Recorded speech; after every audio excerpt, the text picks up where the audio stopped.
चलिए question number 16 से start करते हैं। इसका सॉल्यूशन क्या होगा और तरीके क्या होगा, पूरा ट्रिक के साथ चलेंगे। जरा देखते हैं क्वेश्चन 16 में क्या लिखा गया है। 16 में लिखा गया है cos इनवर्स cos 7π/6। एक क्वेश्चन बहुत बार एग्जाम में पूछा गया है, राइट। तो देखिएगा, इसका थोड़ा सॉल्यूशन करते हैं। cos इनवर्स cos 7π/6, इसका direct formula cos inverse cos x बराबर x होता है। हालांकि ये 7π/6 अर्थात 210 डिग्री आ गया। तो ये 210 डिग्री जो है ये रेंज के बीच में नहीं है, क्योंकि cos इनवर्स का रेंज बोला जाता है कि 0 से 180 के बीच में होता है, लेकिन 0 से 180 के बीच में तो है ही नहीं 210, यानी आउट ऑफ रेंज है, यानी गलत है। तो इसके लिए हमको और भी टर्म को सेट करना पड़ेगा, यानी इसको छोटा करना होगा। छोटा करने के लिए रूल देखिएगा क्या है। cos अगर हम 2π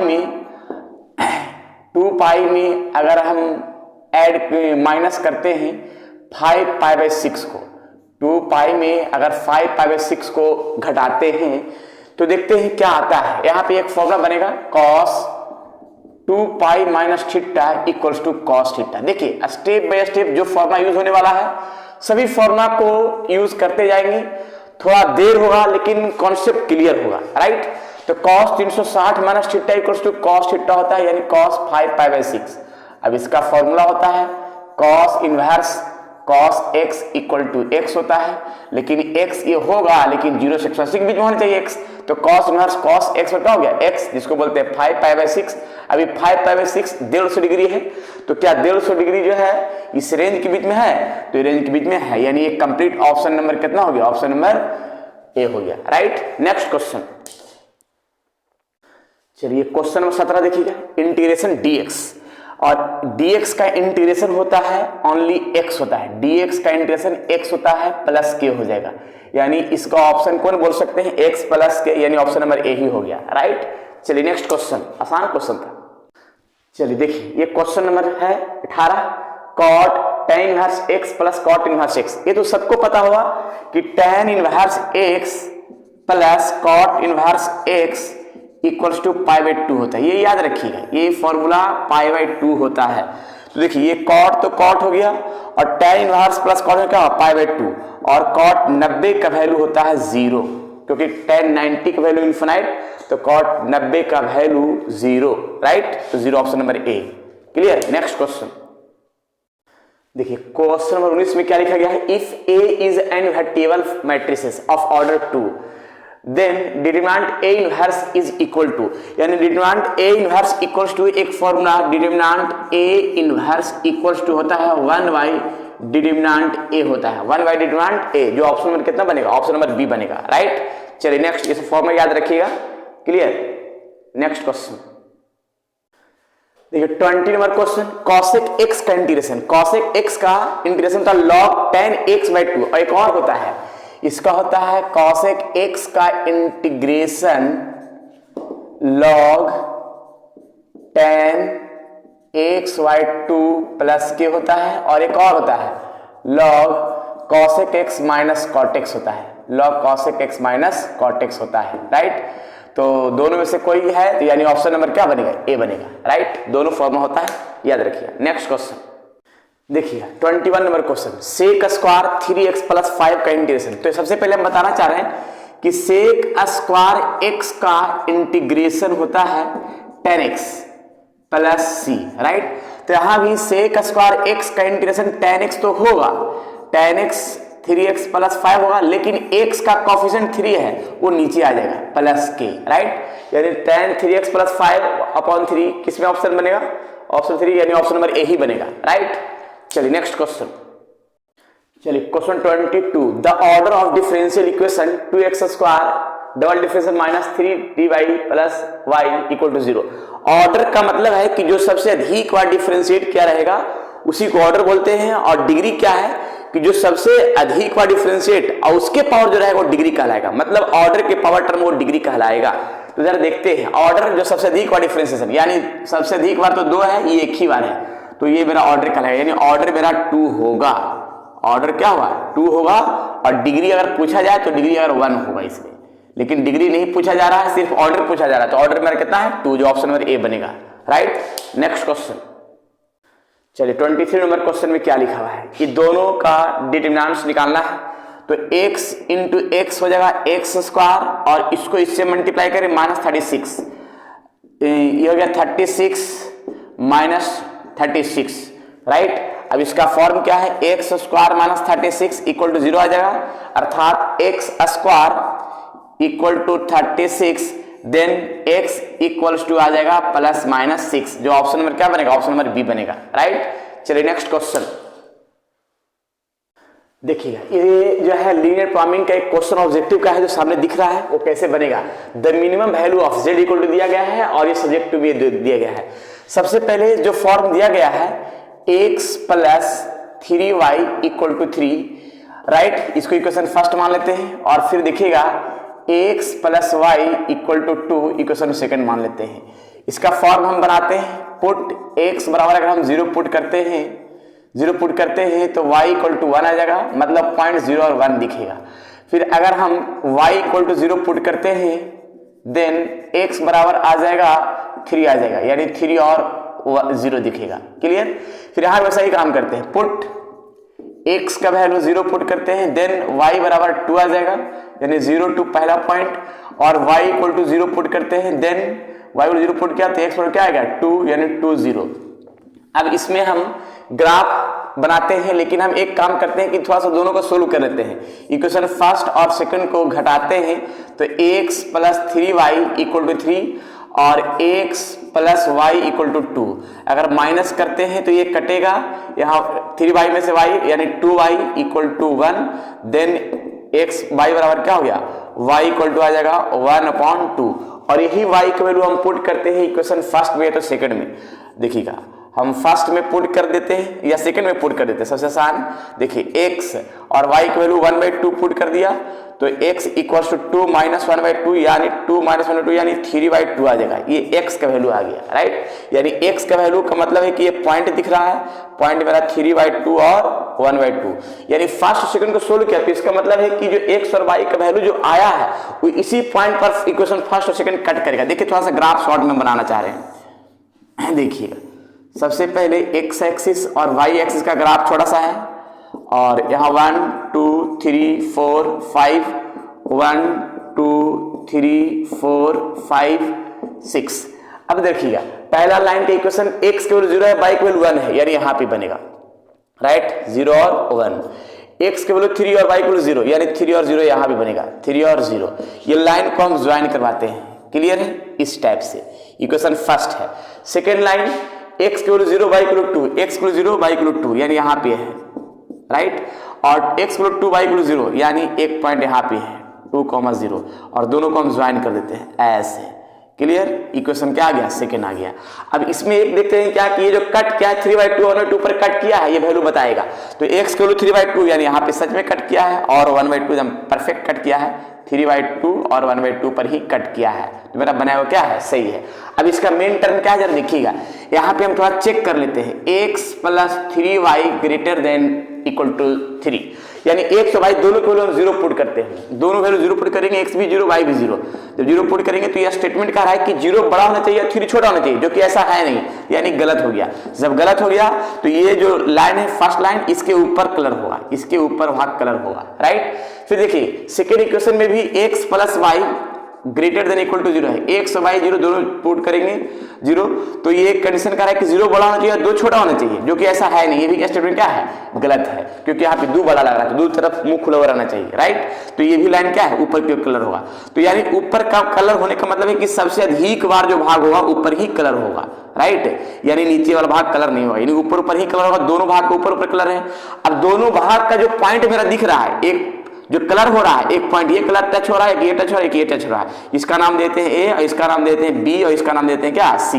और ए बी सी जो तीनों पॉइंट है उसको हम पुट करेंगे। देखिएगा z बराबर मेरा क्या है 3x + 5y, इसमें हम a का वैल्यू हम पुट करते हैं 0,2, राइट, और एक पुट करते, देखिएगा 0,2 पुट करते हैं, x मेरा 0 और y हम पुट करते हैं 2, तो आ गया 10, राइट।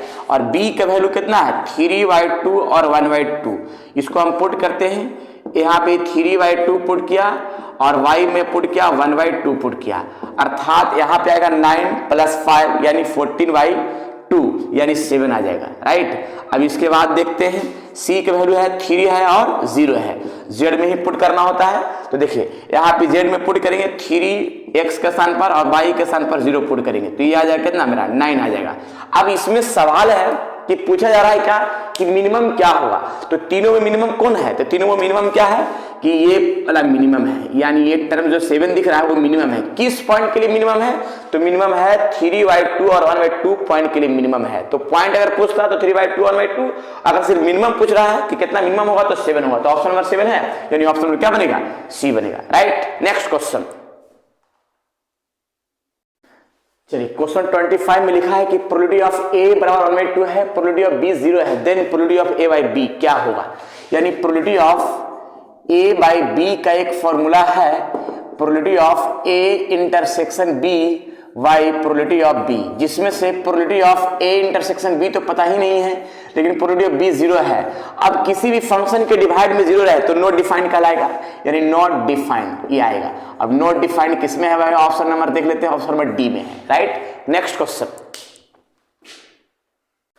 चलिए क्वेश्चन नंबर 26 देखते हैं। tan इनवर्स 1 + tan इनवर्स 1/3, इसका डायरेक्ट फॉर्मूला होता है tan inverse x + y upon 1 - x into Y, right. देर देखिएगा tan inverse x plus tan inverse y का formula tan inverse x + y upon 1 - xy, ये formula होता है, जिसमें से tan इनवर्स है एलसीएम 3 हो गया 3 + 1 और यहाँ पे 3 - 1 ये कटेगा तो आएगा tan इनवर्स, ये हो जाएगा 4/2 अर्थात tan इनवर्स 2, जो ऑप्शन नंबर कितना बनेगा, ऑप्शन नंबर ए बनेगा, राइट। चलिए नेक्स्ट क्वेश्चन, चलिए 27 क्वेश्चन देखते हैं। The maximum value of z = 3x + 2y subject to constant, दो इक्वेशन दिया है। देखिए कैसे दो इक्वेशन दिया है, x + 2y = 10 equation number first, और second equation 3x + y = 15, right, equation second. अब इसमें हम x y को वैल्यू पुट करते हैं, अगर x का वैल्यू पुट x को अगर 0 पुट करते हैं देन y का वैल्यू आएगा 5, मतलब 0 और 5। अगर y का वैल्यू 0 पुट करते हैं देन x बराबर 10, यानी 10 और 0। फिर देखिए यहां भी पुट सेकंड इक्वेशन में x को 0 पुट करते हैं देन y का वैल्यू 15 आ जाएगा। अगर y का वैल्यू 0 पुट करते हैं देन x का वैल्यू 5 आएगा, राइट। देखिए यहाँ पे पॉइंट है मेरा 0 15 और ये पॉइंट है 5 और 0, राइट। अब दोनों इक्वेशन को हम सोल्व कर लेते हैं फ्रॉम फर्स्ट और सेकंड का। तो फर्स्ट इक्वेशन है में 3 से मल्टीप्लाई कर देते हैं और सेकंड इक्वेशन को घटा देते हैं, यानी हो गया क्या 3x और ये होगा 6y 30 और ये 3x + y = 15 और माइनस करते हैं तो ये कटेगा, यहाँ गया 5 यहाँ पे 15 यानी y = 3 आ गया। इसी y का वैल्यू हम पुट करेंगे 3 इक्वेशन फर्स्ट में। इक्वेशन फर्स्ट में अगर y का वैल्यू हम 3 पुट करते हैं तो देखिएगा 3 अगर पुट किया गया तो ये 6 आएगा, 6 घटाएंगे 10 में तो आएगा 4, मतलब ये पॉइंट जो दिख रहा है वो पॉइंट कितना है, x का वैल्यू 4 और y का वैल्यू 3। अब इसको थोड़ा सा ग्राफ दिखा देते हैं, शॉर्ट तरीका ग्राफ का कहानी, कहाँ ग्राफ बनेगा, राइट। देखिएगा यहाँ पे 5 का हम डिस्टेंस ले लेते हैं, यहाँ पे ले लेते हैं 5 नहीं जाती है तो यार ये 3 ले लेते हैं, 3 6 9 यहाँ पे 12 15 18, ऐसा ही 3 6 9 12 15 18, राइट। अब देखिए जरा x का वैल्यू 0 तो y का वैल्यू 5, x को 0 तो y का वैल्यू 5, मतलब x को 0 y का वैल्यू 5 लगभग यहाँ पे आएगा, इस पोजीशन में आएगा। x को 0 y का वैल्यू 5, x को 10 y का वैल्यू 0, x को 10 y का वैल्यू 0 यहाँ पे आ जाएगा, क्लियर। 10 और 0 यानी दोनों पॉइंट को हम मिलाते हैं, ऐसे करते हैं, इक्वेशन क्या आ जाएगा फर्स्ट, राइट। फिर x को 0 y को 15, x को 0 y को 15 यानी यहाँ पे आ जाएगा 0 और 15, और x को 5 y को 0, x को 5 y को 0 यानी यहाँ पे आएगा 5, 0। ये दोनों को मैच कर देते हैं, इक्वेशन आ गया सेकंड, क्लियर। अब यहाँ पे देखिए दोनों कट किया है, जो कट किया है कहाँ पे, x का वैल्यू 4 और y का वैल्यू 3 पर कट किया है, एकदम परफेक्ट कट किया है, x को 4 और 3 पर कट किया है। अब यहाँ पे मेरा सही है कि गलत, इसको चेक करने का तरीका अपनाते हैं। तो चेक करने का तरीका x और y दोनों को वैल्यू 0 0 पुट करेंगे। जब दोनों 0 0 पुट करेंगे तो 0 लेस देन 10, यानी ये राइट कंडीशन है, यानी इस लाइन का अंदर अंदर भाग कलर होगा, राइट। फिर देखिएगा, फिर यहाँ भी देखिएगा x भी 0 y भी 0 दोनों 0 0 पुट करते हैं। जब 0 पुट किया तो ये कंडीशन कह रहा है कि 15 बड़ा 0 छोटा नहीं, एकदम सही है, यानी ये भी अंदर अंदर कलर होगा, इस भाग का भी अंदर अंदर होगा, इस भाग का भी अंदर अंदर कलर होगा। लेकिन सबसे अधिक बार कलर होने भाग ये है, ये सब नहीं है, तो ये सब कलर कर दिखाना नहीं होगा, राइट। देखिएगा ये सब नहीं है, यानी ये जो भाग कलर हुआ है वो कलर होने में कौन कौन सा पॉइंट टच हुआ है। एक 0 0 टच हुआ है, इसका नाम एक ये दे देते हैं जो 0 5 है, एक इसका नाम दे देते हैं B और इसका नाम देते हैं क्या C। अब ये तीनों पॉइंट हम पुट कर देते हैं, कहाँ पे पुट करते हैं, Z वाला में। देखिएगा 3x प्लस 2y, तो यहाँ अगर हम 0 0 पुट किया तो ये टर्म क्या आ गया, 0 आ जाएगा। अगर हम पुट करते हैं 0 5 पुट करते हैं, वहाँ a है तो 0 5 अगर पुट किया तो x को 0 पुट किया और y को 5 पुट किया तो यहाँ पे आएगा 10 ना, 10 आ जाएगा, राइट। अगर हम यहाँ पे b पुट करते हैं, b अगर पुट करते हैं, b है 4,3, अगर b पुट किया z बराबर, तो देखिए x का वैल्यू 4 है और y का वैल्यू क्या है, 3 है, तो यहाँ पे कितना आएगा 12 प्लस 6 यानी 18 आ जाएगा, राइट। अब एक और है, एक यहाँ पुट कर दे रहे हैं, C पुट कर दे रहे हैं, x का वैल्यू मेरा कितना है, C का वैल्यू 5 और y का वैल्यू क्या है 0। अगर हम पुट किया तो x का वैल्यू 5 पुट किया और y का वैल्यू 0 पुट किया, यानी आ गया 15 आ जाएगा, राइट। अब जरा देखिएगा मैक्सिमम वैल्यू इसमें कौन सा है, तो मैक्सिमम वैल्यू देखिए 0 है, 10 है, 18 है, 15 है, तो मैक्सिमम वैल्यू तो मेरा 18 आ गया। मैक्सिमम मेरा कितना आ गया 18 है ऑप्शन नंबर में, ऑप्शन नंबर डी बनेगा, राइट। चलिए नेक्स्ट क्वेश्चन, चलिए देखिए the number of all possible matrices of order 3 into 3 with each entry 0 और 1 इज, ये 4 गो ऑप्शन दिया हुआ है। तो सबसे पहले किसी मैट्रिक्स में मेरा 2 एलिमेंट एंट्री कर रहा है, तो यहाँ पे हम 2 लिख देंगे, राइट। अब यहाँ पे 2 एलिमेंट एंट्री कर रहा है, लेकिन ये भी देखना है कि यहाँ पे टोटल एलिमेंट कितना होगा, 3 कॉलम का, तो मेरा टोटल 3 कॉलम का अगर मैट्रिक्स हम तैयार करें 2 ही एलिमेंट एंट्री करके, जरा देखिएगा यहाँ पे 2 ही टाइप का एलिमेंट एंट्री का तो 2 लिख दिया, लेकिन टोटल एलिमेंट कितना हो गया, तो टोटल एलिमेंट मेरा 9 हो गया, तो 9 मेरा ही पावर में लिखाएगा, तो 2 के पावर 9 इक्वल टू कितना होगा 512, जो सामने दिखा ऑप्शन नंबर ए बनेगा, राइट। चलिए नेक्स्ट क्वेश्चन, चलिए क्वेश्चन 29 में क्या है, जरा देखिए इंटीग्रेशन x स्क्वायर e के पावर x के पावर 3, तो इसमें एक काम करेंगे, x के पावर 3 को हम z मान लेते हैं, x के पावर 3 को मैंने z मान लिया और इसका डिफरेंशिएट किया, 3x square dz by dx, अर्थात x स्क्वायर dx 1/3 dz लिखेंगे। देखिए यानी x स्क्वायर इंटू dx तो 1/3 dz, e के पावर यहाँ पे z लिखाएगा और x स्क्वायर इंटू dx बराबर लिख सकते हैं 1/3 dz। 3 तो कांस्टेंट पार्ट बाहर हो गया और e के पावर z का इंटीग्रेशन e के पावर z प्लस k, जिसमें 1/3 e के पावर z का वैल्यू कितना पुट कर देंगे x cube plus k। Option number क्या बनेगा, ऑप्शन नंबर सब तो सेम ही ऑप्शन है, 1/3 है, e के पावर x के पावर 3 प्लस k है, यानी 3, यानी ऑप्शन नंबर तो ये भी और ये भी दोनों सेम जैसा लग रहा है, राइट। तो ये तो गलत, ये भी नहीं है, ये भी नहीं है, अरे ऑप्शन ये दोनों भी सेम लग रहा है, राइट। तो दोनों सेम है, क्लियर, दोनों सेम। ये ऑप्शन में कुछ चेंजिंग लिखा है, लेकिन दोनों ऑप्शन सेम है, बुक में लिखा हुआ, ठीक है, क्वेश्चन पेपर में, राइट, सुधार लीजिएगा, लेकिन दोनों सही है। चलिए क्वेश्चन नंबर 30 में sec x का डिफरेंशिएशन पूछ रहा है, तो sec x का differentiation sec x into 10x होता है, जो ऑप्शन नंबर क्या बनेगा, बी बनेगा, राइट। तो आज इतना ही, फिर नेक्स्ट वीडियो में मिलेंगे 31 नंबर क्वेश्चन के साथ। क्वेश्चन बैंक का पूरा सोल्यूशन करते रहिए, प्रैक्टिस का सबसे बढ़िया तरीका है, फिर पूरी वीडियो आपको अपलोड होंगे बेहतरीन तरीका के साथ। चलिए फिर नेक्स्ट क्लास में मिलते हैं।